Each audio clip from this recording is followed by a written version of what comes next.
অনেক তো নিরামিষ খাওয়া হলো। কয়েকদিন ধরে নিরামিষ খেতে খেতে আমিষের প্রতি আর কোনো খেতে ইচ্ছা করছে না। একাদশী ছিল, একাদশীর আগের দিন নিরামিষ খেয়েছি, তারপর একাদশীর পরের দিন নিরামিষ খেয়েছি। তো পরপর 3 দিন নিরামিষ খাওয়ার পর তো আমিষ খাবারটা আর খেতেই ভালো লাগছিল না। ভাবছিলাম শুধু ডালই রান্না করব। তো তারপর ভাবতেছি যে না, কয়েকদিন ধরে মাছ আনা আছে, তো মাছটাই রান্না করি। আর এখানে ডাল রান্না হচ্ছে, মুসুরের ডাল, তো সজিনা দিয়ে রান্না হচ্ছে। আর আমি পেঁয়াজ দিয়ে সোমবার দিয়ে দিয়েছি, মরিচটাও দিয়েছি অল্প। একটু পাতলা করে রান্না করতেছি, কারণ 2বারই হয়ে যাবে, আর বেশি কোনো আইটেম করতেছি না। কারণ ওই যে মাছের প্রতি কোনো আর খাইতে ইচ্ছা করতেছে না, মাছ মাংস এইগুলা। এই জন্য সব কিছু খুব অল্প অল্প করে রান্না করতেছি। আর যেহেতু কোনো কিছু খেতে ইচ্ছা করছে না, একটু এই জন্য সজিনা দিয়ে ডাল রান্না করলাম।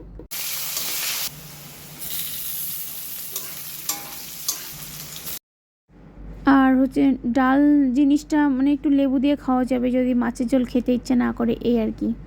মাছটা ভেজে নিয়েছি। মাছটা রান্না করার জন্য এই যে আলু, পেঁয়াজ, টমেটো সব কিছু দিয়ে দিয়েছি। একটু ভুনা টাইপের করব, একটু ঝাল বেশি দিয়েই করব।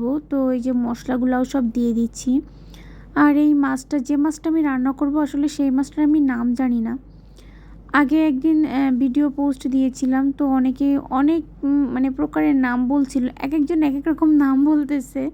কোনটা বলবো যে বুঝতে পারতেছি না। অনেকে সুরমা মাছ বলছে, অনেকে যেন আরও কী মাছ বলতেছে, আমি শিওর না। এই জন্য আমি বলতেছি যে আমি নাম জানি না, আমি নাম না জানা মাছের আজকে ভুনা করতেছি। তো যাই হোক, এই যে সুন্দর করে কষিয়ে নিয়েছি।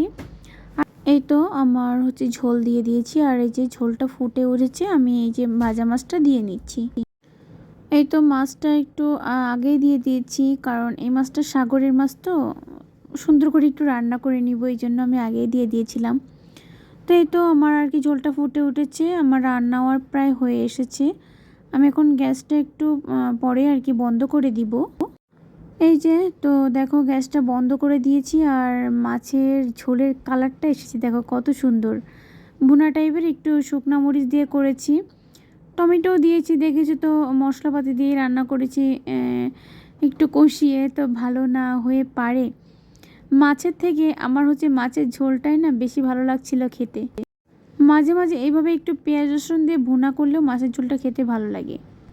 আর এই যে একটু ছাদে আসছিলাম, এসে দেখি অনেকটা রৌদ্র বেরিয়েছে।